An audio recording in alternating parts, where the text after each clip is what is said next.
Hi there traders, and this is Steve Miley, the market chartist for FX Explained, and another weekly MacroWatch, an update of the geopolitical, fundamental and macroeconomic factors that are impacting financial markets right now. And we're now looking at the week commencing the 25th of May 2020, where we see a wait and see phase developing, resilient but cautious.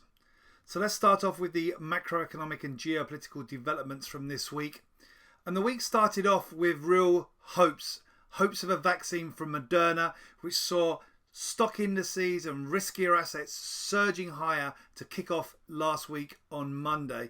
And despite then Stat questioning the actual data in here from Moderna, which did see a dip back lower on Tuesday, markets pretty much retained most of the more positive theme that came through from that potential Moderna breakthrough and hopes of a vaccine for the COVID-19 coronavirus.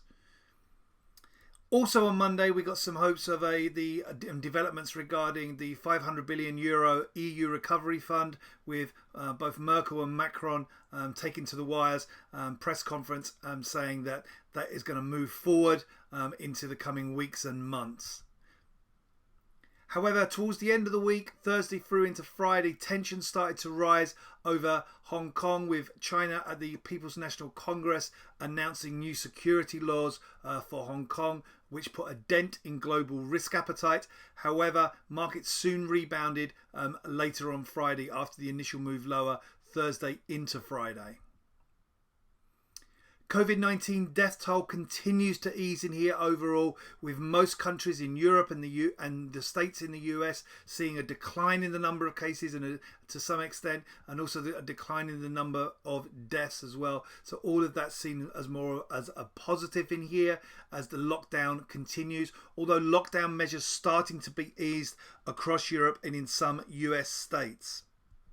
The macroeconomic data, however, continues to deteriorate, although in some instances not as negative as consensus estimations.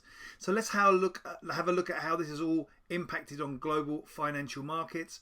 Well, the S&P 500 leapt higher on Monday and maintained that positive tone, breaking to a new multi-week, multi-month high in here, eating into the resistance levels from the March plunge lower.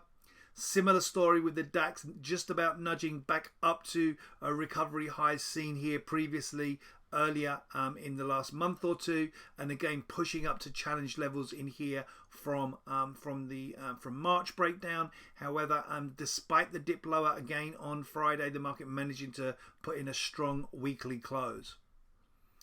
In the FX space, the dollar very indecisive in here, an initial sell-off as we had that more of a risk-on move in here for the dollar at the beginning of the week, and then rebounding at the end of the week. So a kind of more indecisive tone, really echoing that indecisive tone that's dominated the US dollar index in here, pretty much in here over the last couple of months. However, the risk currencies, the Australian, New Zealand, Canadian dollar, all doing well. Australian dollar here we see breaking to a new multi-week, multi-month high. Again, almost back to the level of the March peaks when we saw that March acceleration lower. And despite a dip lower at the end of last week, still maintaining a more positive outlook for those risk currencies. Here looking at the Aussie dollar versus US dollar. And finally, we take a look here at copper. Copper breaking to a new multi-week, multi-month high. And despite a more cautious end to the week, setting back Thursday through Friday, the underlying positive theme, the underlying recovery theme from March remains intact for copper. Let's now take a look at ahead for the week commencing the 25th of May. Well, it's a UK and US holiday Monday on the 25th, with financial markets closed in both UK and the US. And let's take a look at the data now. We have the UK and US holidays, the German gross domestic product and IFO data Monday, US consumer confidence Tuesday, nothing of particular note Wednesday, US GDP, PCE, durable goods and jobless claims data all come through on Thursday. And then we finish off the week with Friday's German retail sales, EU CPI and Canadian GDP data. There's no real central bank activity of note going into this week.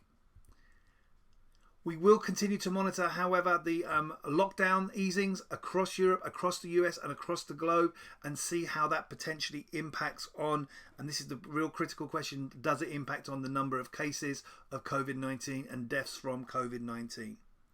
I'm going to finish up there. I'm going to wish you all a great trading week, and please do be safe out there. So traders, don't forget to catch us on the next FX Explained Macro Watch and all the great content on fxexplained.co.uk.